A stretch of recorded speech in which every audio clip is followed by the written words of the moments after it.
Hello everyone, welcome to my channel Indian law academy. आज हम बात करने वाले हैं इलाहाबाद हाई कोर्ट की लॉ क्लर्क ट्रेनी की जो वैकेंसी निकली थी, जो अभी हाल फिलहाल ही उसको पोस्टपोन कर दिया गया था, वरना इंटरव्यू डेट भी आ गई थी इसकी। और इससे रिलेटेड काफ़ी क्वेरीज़ हैं स्टूडेंट्स की, तो वो आज मैं इस वीडियो में क्लियर करने वाली हूँ। काफ़ी क्वेश्चन मुझसे पूछे गए थे, तो प्लीज़ रिक्वेस्ट है आपसे कि ये वीडियो पूरी देखें, क्योंकि पूरी वीडियो ना देखकर आप लोग कंफ्यूज हो जाते हैं और पूरी वीडियो नहीं देखते और काफ़ी कन्फ्यूज़न है आप लोगों के मन में। तो इसलिए इस वीडियो को पूरा कंप्लीट देखें। सबसे पहले तो इसकी एप्लीकेशन डेट 10 मई से स्टार्ट हो गए हैं और 24 मई तक ये एप्लीकेशन फॉर्म इसके सबमिट होंगे। और इसकी जो इंटरव्यू डेट है वो जुलाई में दी गई है।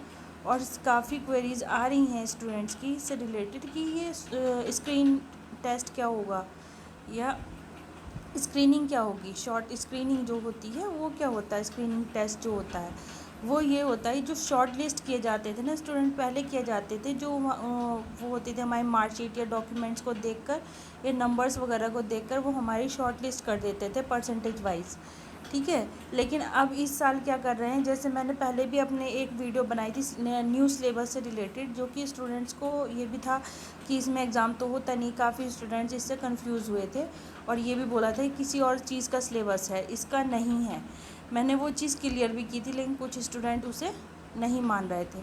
लेकिन वो क्या होता है, कुछ हाई कोर्ट जो है शॉर्ट स्क्रीनिंग करवाते थे, कुछ नहीं करवाते थे। पहले इलाहाबाद हाई कोर्ट नहीं करवा रहा था, चूँकि अब की बार इलाहाबाद हाई कोर्ट भी करवा रहा है, इसलिए पहले जो फॉर्म फिल हुए थे वो फॉर्म उन्होंने पूरी तरह से रिजेक्ट कर दिया। अब नई सिरे से या नई तरीके से वो फॉर्म फिल करवाए जा रहे हैं, जो कि 10 मई से स्टार्ट हो चुका है और काफ़ी स्टूडेंट्स ने फॉर्म फिल भी कर दिए होंगे, ठीक है। अब 24 मई तक इसके फॉर्म फिल हो जाएंगे। उसके अलावा आपको इससे रिलेटेड मेरी काफ़ी सारी वीडियोज़ हैं मेरे चैनल पर, वो आपको मिल जाएंगी।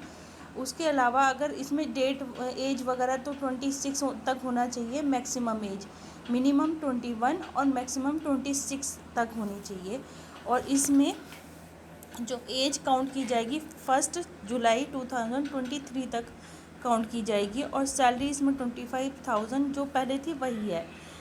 इसमें जो कन्फ्यूज़न आया है स्टूडेंट्स को स्क्रीन टेस्ट को लेकर है, स्क्रीन टेस्ट से रिलेटेड होता है शॉर्ट लिस्ट करना। पहले परसेंटेज वाइज शॉर्ट लिस्ट कर दिया जाता था, लेकिन अब की बार इसके लिए भी एक पर्टिकुलर एग्ज़ाम होगा, वो हम आगे नोटिफिकेशन में देखते हैं। हर चीज़ नोटिफिकेशन में इलाहाबाद हाई कोर्ट ने क्लियर की है, अगर आप पूरा नोटिफिकेशन इसका देखें तो। अब की बार जो वैकेंसी है, पहले जो कैंसिल हुआ है उसमें 34 के अराउंड थी वैकेंसी, अब की बार 23 कर दी है। जो इस बार का ये नया एप्लीकेशन फॉर्म भरवा रहे हैं इस बार। स्टार्ट डेट जो है 10 मई 2023 से स्टार्ट हो रहा है। लास्ट जैसे कि मैंने बताया 24 मई तक होगा। और लास्ट डेट पेमेंट की जो है 26 मई तक दे रखी है 2023 तक। डेट ऑफ स्क्रीनिंग टेस्ट दे रखी है 4 जून, ठीक है। और इंटरव्यू डेट है जुलाई में। जुलाई में जो इंटरव्यू डेट है वो अभी इन्होंने क्लियर नहीं की। डेट ऑफ स्क्रीनिंग उन्होंने दे दी है 4 जून को। तो इसलिए इसकी जल्द से जल्द फॉर्म फिल करके और तैयारी करना स्टार्ट कर दें, ठीक है। और इससे रिलेटेड जो सिलेबस है वो सब भी मैं आपको बता दूंगी, उसके लिए भी आप परेशान ना होइए। या इस वीडियो में मैं सारी जितने भी आपके डाउट्स हैं वो क्लियर करने वाली हूँ, इसलिए इसको वीडियो को ज़रूर देखें लास्ट तक और अपने जितने भी फ्रेंड सर्कल हैं उसमें शेयर ज़रूर करें। और जो जूनियर हैं उन्हें भी शेयर करें, अगर आपके कोई जूनियर हैं या आपके रिलेटिव हैं जो कि अभी लॉ कर रहे हैं तो उन्हें भी आप शेयर कीजिए, जिससे कि उन लोगों को भी ये पहले से ही इस तरह की वैकेंसी या इस तरह की जॉब के बारे में पता चल जाए।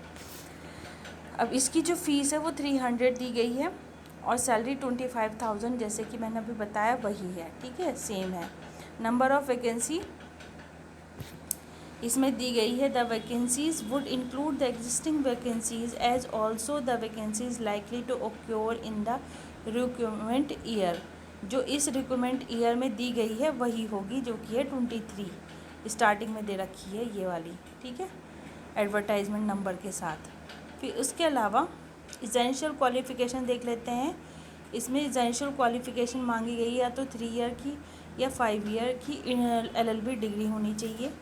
और उसके अलावा अगर मान लीजिए आपका फाइनल ईयर भी है, लेकिन जब तक आपकी शॉर्ट स्क्रीनिंग हो तब तक आपका रिज़ल्ट आ जाना चाहिए, ठीक है। फिर डाटा एंट्री वगैरह, इसमें कंप्यूटर नॉलेज के बारे में मांगा गया है कि कंप्यूटर नॉलेज बहुत इंपॉर्टेंट है, और उसमें ये बता दिया गया है कि कितना कैसी कंप्यूटर नॉलेज मांगी गई उन्होंने।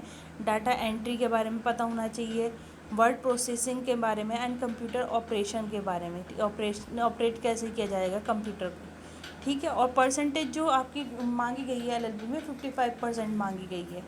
एज लिमिट जैसे मैंने बताया 21 मिनिमम है और 26 ईयर जो है मैक्सिमम एज लिमिट है 1 जुलाई 2023 तक। और ये ध्यान रखिएगा आप कि जो डेट ऑफ स्क्रीनिंग है वो दे दी गई है, ठीक है। फिर उसके बाद सिलेक्शन प्रोसेस जो होगा, screening test of all candidates will be held only at Allahabad on 4 June 2023 को होगा to short list eligible candidates. देखिए कितने अच्छे से क्लियर किया जा रहा है कि शॉर्ट लिस्ट करने के लिए कैंडिडेट्स को स्क्रीन टेस्ट किया जाएगा, स्क्रीनिंग टेस्ट होगा और वो इलाहाबाद में होगा, ठीक है। इलाहाबाद में ही कंडक्ट करवाया जाएगा 4 जून 2023 को, ठीक है। फिर इसके अलावा only short listed candidates from the screening test will be called for an interview. और वही जो स्टूडेंट जो शॉर्ट लिस्टेड किए जाएंगे स्क्रीनिंग टेस्ट के थ्रू, उन लोगों को ही इंटरव्यू में बुलाया जाएगा, ठीक है। Detail of screening test are given at appendix 1 में दिया गया है कि किस तरह से शॉर्ट लिस्ट किया जाएगा स्क्रीनिंग टेस्ट के थ्रू, ठीक है। For final selection competence shall be judged based on the interview. Final selection जो होगा वो होगा बेस्ड होगा वो इंटरव्यू पर, लेकिन शॉर्ट लिस्ट जो स्क्रीन टेस्ट करा जाएगा वो सिर्फ और सिर्फ शॉर्ट लिस्ट करा जाएगा इंटरव्यू के लिए, कि कितने स्टूडेंट को उन्हें इंटरव्यू कंडक्ट करवाना है या कितने स्टूडेंट्स का उन्हें इंटरव्यू लेना है, ठीक है। Which will be held only at Allahabad. सिर्फ और सिर्फ वो क्लियर कर रहे हैं बार बार ये चीज़ कि इलाहाबाद में ही होगा screen test. The marks obtain, और इंटरव्यू भी, ठीक है। The marks obtained by the short listed candidates in the screen test will not be added for assessment of their suitability for final selection, ठीक है। ये चीज़ भी क्लियर कर रहे हैं जो स्क्रीन टेस्ट में नंबर आएंगे उन नंबर के बेस पर आपको सेलेक्ट नहीं किया जाएगा, बल्कि सिलेक्शन जो होगा will be payable for attending the interview. जो सिलेक्शन होगा मेन सिलेक्शन इंटरव्यू के नंबर पर ही होगा, ठीक है। लेकिन स्क्रीनिंग टेस्ट बहुत ज़रूरी है जिससे कि आपको शॉर्टलिस्ट कर लिया जाए इंटरव्यू देने के लिए, ठीक है। ये चीज़ आपकी यहाँ मैं उम्मीद करती हूँ कि क्लियर हो गई होगी। अगर कोई भी इससे रिलेटेड डाउट है वो आप मुझसे पूछ सकते हैं, ठीक है। मुझे मैसेज कर सकते हैं, कमेंट कर सकते हैं, इस तरह से कमेंट बॉक्स में जाके मैं आपको ज़रूर उसके आंसर करूँगी। नेचर ऑफ वर्क देख लेते हैं कि इसमें क्या होता है, नेचर क्या है इस वर्क, किस तरह का वो आपसे वर्क चाहते हैं। The successful candidates will be attached with the honourable जजेस इन इलाहाबाद और at Lucknow bench. Allahabad high court या उसकी जो लखनऊ बेंच है उसमें सक्सेसफुल जो कैंडिडेट्स होंगे इस टेस्ट में और इंटरव्यू में विल बी अटैच्ड, हाँ जजेस जो होंगे ऑनरेबल जो जजेस होते हैं उनके साथ उनको एक तरह से इंटर्नशिप करने का मौका दिया जाएगा। And shall discharge duties under the direction of their lordships. उन जजेस के अंडर में या उन जजेस के डायरेक्शन में आपको काम करना होगा। The law clerk trainee will be required to carry out search and research work. Search और रिसर्च वर्क किया जाएगा ऑन लीगल पॉइंट्स पर and principles as shall assist the honourable जज, जो कि असिस्ट करेंगे जो ऑनरेबल जजेस in searching out case laws. जैसे सर्चिंग आउट करवाया जाएगा आपसे केस लॉज को, आर्टिकल्स के बारे में, जैसे हमारे आर्टिकल्स होते हैं लॉ में वो पेपर्स जनरल्स वगैरह जो होते हैं, and other relevant material required by the honourable जज। और भी जो डॉक्यूमेंट जो मटेरियल रिक्वायर्ड होंगे ऑनरेबल जजेस को वो आपसे वो सर्च करवा सकते हैं। In discharging his judicial as well as administrative work, judicial work से रिलेटेड और एडमिनिस्ट्रेटिव वर्क से रिलेटेड जो कि जजेस अपनी ड्यूटी करते हुए करते हैं, ठीक है। Besides attending the chamber of honourable जजेस, the law clerk trainee may also be asked to the present in court during the hearing of the arguments. साथ ही साथ जो लॉ क्लर्क ट्रेनी है उनको ये भी कहा जाएगा या डायरेक्ट किया जाएगा कि वो हियरिंग के टाइम पर जो कोर्ट हियरिंग होगी, आर्ग्यूमेंट्स होंगे, उन्हें भी सुने, कोर्ट में प्रेजेंट रहें उस टाइम पर। टू नोट डाउन करें और to prepare notes in court, और कोर्ट में नोट्स भी प्रिपेयर करें। The research work assigned to the law clerk trainee में include performing legal research perform करने के लिए, ड्राफ्टिंग मेमोरेंडम्स के and opinions and comments on statutes relevant to the questions of law.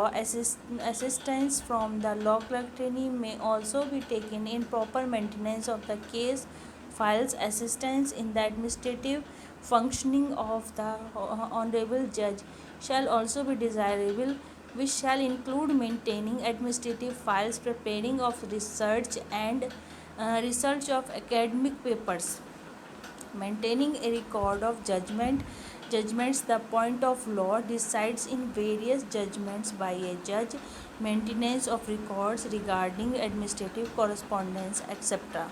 मतलब यहाँ पर पूरी तरह से आपको क्लियर किया जा रहा है कि आपसे किस तरह का काम करवाया जा सकता है और किस तरह से आपको उसके लिए मेंटली प्रिपेयर होना चाहिए, ठीक है।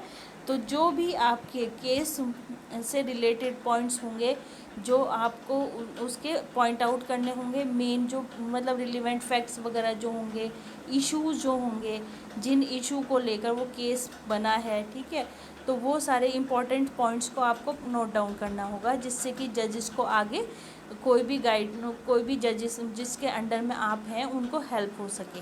Apart from the above mention duties and responsibilities enumerated above, the law clerk trainee shall perform any other duty as assigned to him or her by the honorable judge।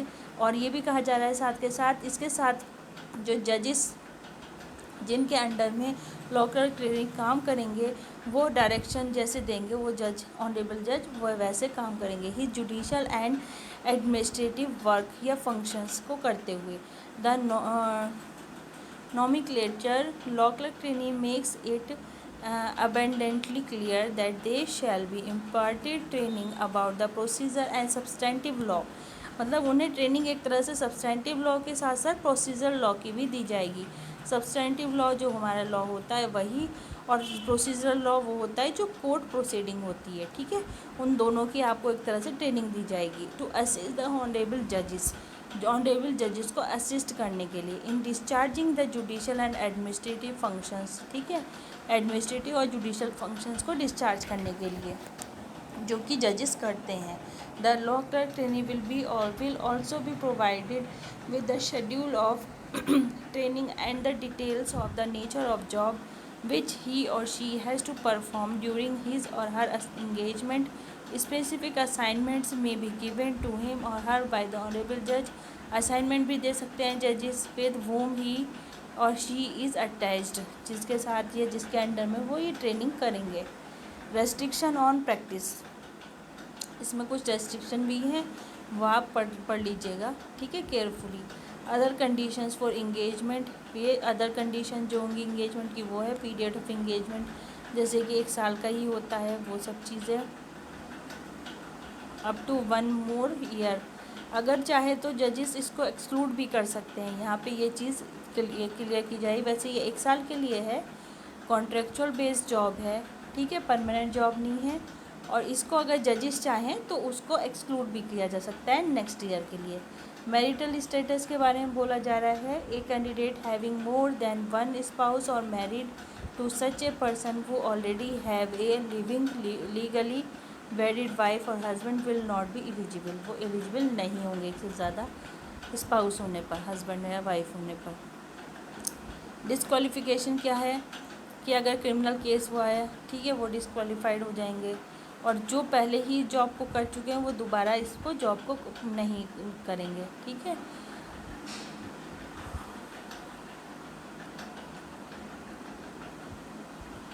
अभी इसके अलावा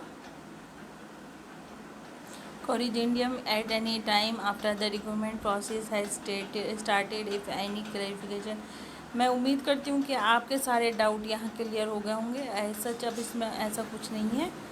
और जैसे कि आपने 3 क्वेश्चन किए थे, एक तो ये डाउट था कि शॉर्ट लिस्टिंग कैसे, मतलब शॉर्ट स्क्रीनिंग टेस्ट क्या होता है, तो वो शॉर्ट लिस्ट करने के लिए टेस्ट होगा। वो टेस्ट में क्या आता है, उस टेस्ट में जैसे मैंने अभी बताया कि जजेस को किस तरह के केस वगैरह, मतलब रिसर्च वर्क आपसे चाहिए, वो इसी तरह का आपसे पूछेंगे। जो आपका लॉ से रिलेटेड क्वेश्चन है, लॉ से रिलेटेड आपके लॉज हैं, मतलब जो आपने एलएलबी में पढ़े हैं अपने लॉज, उनसे रिलेटेड क्वेश्चन आ सकते हैं। जैसे बेसिक मेन जो मेजर लॉज होते हैं उनसे, जैसे कॉन्स्टिट्यूशन से पूछ लेंगे, आईपीसी मतलब सीआरपीसी, सीपीसी और कॉन्ट्रैक्ट, और इसके अलावा लॉ ऑफ टॉर्ट भी पूछ लेते हैं।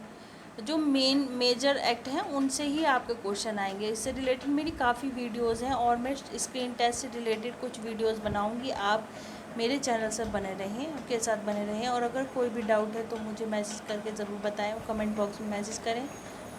और इस तरह का जो सिलेबस वगैरह है स्क्रीन टेस्ट से रिलेटेड, वो भी मैं आपको बताऊंगी। मेरे चैनल से बने रहेंगे मेरे चैनल के साथ, तो आपको ज़रूर सारी इन्फॉर्मेशन मिलती रहेगी। अगर आपके डाउट्स क्लियर हो गए हों तो अच्छी बात है, कोई डाउट हो तो आप कमेंट बॉक्स में ज़रूर बताइएगा। Thank you so much. Next video तक के लिए गुड बाय।